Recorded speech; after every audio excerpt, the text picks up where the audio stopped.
একটা শরম আছে মারলে কত বড় মাই শেষ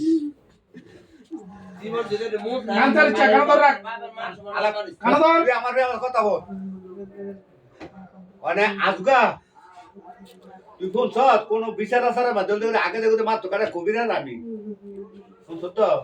অনেক সর কিন্তু দেন হয়েছে আঙ্গমার দেয় একবার খাইয়ে গেছে এর জীবনে কিন্তু হয় হয় জীবনে মৃত্যু হয়েছে আনাইলে হ্যাঁ দেন হয়েছে মানে আজগার ভরতে নেয় যদি শরীর মাঝে কোন আকারে পাই তোর জরিমানা বিঘা 50,000 আর তোর একটা বাড়ি যাবো তোর এই দেশ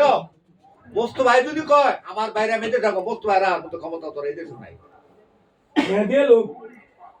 তোরে না বলতে হ্যাঁ তো বস্তু ভাই দিবি হ্যাঁ ভাই লাইছি হ্যাঁ তো বস্তু ভাই হ্যাঁ ভাই লাইছি হ্যাঁ না হ্যাঁ মনে কর আমার পকেটে পকেটে বলছ না হ্যাঁ আমার কোনো হ্যান্ড ফ্যাক্টর না আর সপ্তাহে ওট খারাপ সপ্তাহে তোরা মাপ চাই দেখ ভাই তোরা আমার দোয়া করে আমি যাত্রা সামনে ভালো দিতে সপ্তাহে না আমি তো মাপ চাই দিব ভাই আর আমরা তো চাইলে আমরা